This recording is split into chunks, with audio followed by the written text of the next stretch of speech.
We talked about spontaneity, how to be spontaneous in nature. And I talked about where you take 1% of your annual salary, total annual salary, before taxes, not after taxes, before taxes. Husband and wife both put together 1%. You make $100,000, $1,000. Every year you budget it out. That $1,000 you divide that amongst the two of you, husband and wife. $500, $500. You spend it spontaneously, whether it is giving to Manava Dharma or Narayana Dharma. The husband shall not tell the wife, hey, why are you spending this here or there? No questions asked. That is your money, your pocket money, your free money. You spend wherever you want it, as you deem fit it right. You go to India, you see a poor, you don't have to even give it to the poor. Begging, doesn't matter. You see a man who is pulling the rickshaw, the manual labors. You are eating, say, vada in your hotel, and you saw this man walking across the road. Suddenly that thing, compassion comes into you. You buy a packet of vada and give it to him. Say, thank you very much for doing such a wonderful job. I'm hungry. And you give it to him. See what kind of response he provides you with. And see the spontaneity that happens within you. It's not like you're going to do earth-shattering things in this world and things like that. Happens, great. It's like as simple as those things to whatever donations you want to give to the temple, to the priest. Talking about priests, one quick side note on that. Priests, especially in the United States, they are like us, even in India too. They have life insurance, health insurance, all the children to be paid and things like that. We make often donations to the temple. Money we give. But when we give dakshina to the priest, we cannot give them something only $20, $25 and things like that. Pay them at least $35 to $40 an hour of the time that they have spent along with you. If for a puja you have been invited, and if they do at least 4 hours of puja in your home or anywhere else, give them $35 to $40. If we get a plumber in our house, we pay him $35 to do our job. Here is our Panditji who is coming. It's going to be on a spiritually different level, plane. As a Guru Dakshina, people often ask how much to be given and things like that. 4 hours that they spend, give them $150.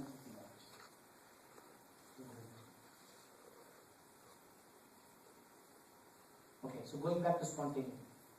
So 1% of your annual salary, divide it up, give it to the spouse, give it to yourself, practice the spontaneous. Every year you have to do. Not that, oh, last year I gave $1,000, this year, no. Every year. So that way what happens, if you are in the mode of Manushya Dharma, helping out charities and that are there for earthquakes and other kind of situations, there's a constant feed of money that's happening there. And if it's a temple needs constant monies anyways, every time, every month, for its smooth running, functioning. So next question, how much should I give? Every time you give multiples of 9. Why 9? Because just now we talked about the 9 different forms of devotion. So every time you give, you want to be giving in that mode. So if you are in a singing mode, for example, you just say $9 is what I offer Bhagavan. This $9 is how I am connecting you through my singing. $9. Pada Sevanam, $9. Whatever. Out of the 9 sets of devotions that we saw. Instead of giving $101, give 108. Don't give 51, give 54. 5 plus 4, 9. Give 27, don't give 21. See that? 9. Don't give $11, give $9. Now you're $2 richer. You're $2 richer. Give 9. But when you're giving that 9, you're giving that 9 with a sense of level of awareness that you've never ever experienced in the past. So many times we have made so many offerings. Do we remember any of those? Don't. But once you now start doing this, and now you say, Krishna, or whichever Bhagavan with which you are interacting, you have your own personal Ishtadevata. You now say, Bhagavan, this is how I am connecting with you. Here, please take the offering. You want to do the same thing? Same thing in charity also. Multiples of times. So please remember these two things. So I shared with this night, and then I'll send it to Anita as an email. That write up, I'll do that Bhagavatam Shloka. Keep it close to your heart. It will change your life. It will transform, and you will start living very harmoniously with practically everything that you come across.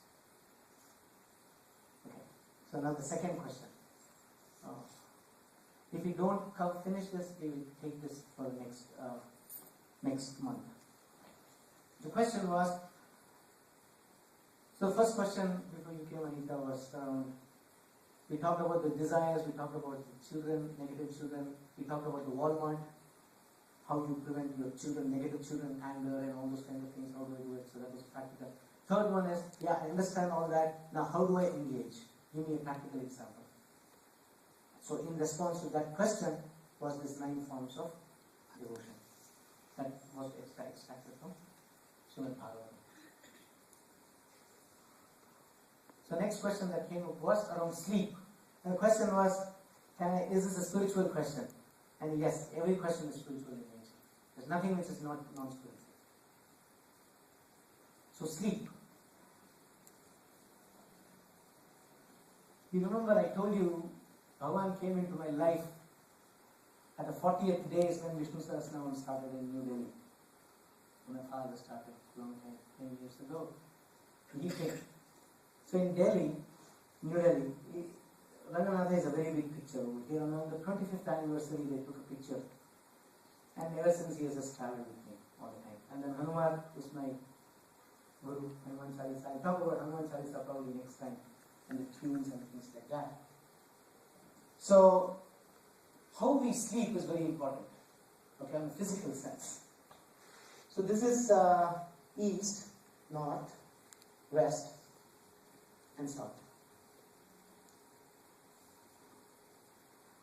I will explain what he represents and all those things. I'll explain this later on.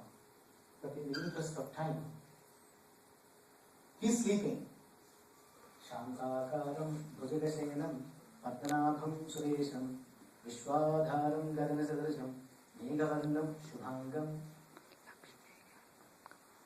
In Srirangam, he's facing east. This way. This is east, he's facing east. So where is his head? Head is on the south. So when you're sleeping, your head should be on the south side of the bed. Feet, obviously, on the north. Scientifically, if you look at it, we have this magnetic field, the electromagnetism field, which is constantly going on. And within our own cells, we have our hemoglobin, the blood and all those things. We have our own electricity going on inside. We are electricity generators. From the North Pole, the vibrations emanate, and then it goes down to the South Pole. Magnetism. So if you have a bed, and if you have the possibility of having a North-South orientation, we come to the East and West also. That kind of an orientation, try to sleep with your head on the south side. Because then, all the energies, everything is flowing in a circle. It's a complete circle that happens. Often, sometimes it is missed because when say there is death in the family, we become very emotional. At the time we lose ourselves and things like that. Place the dead body opposite. The head on the north and the feet on the south. This when you go and tell when somebody is having such a difficult situation because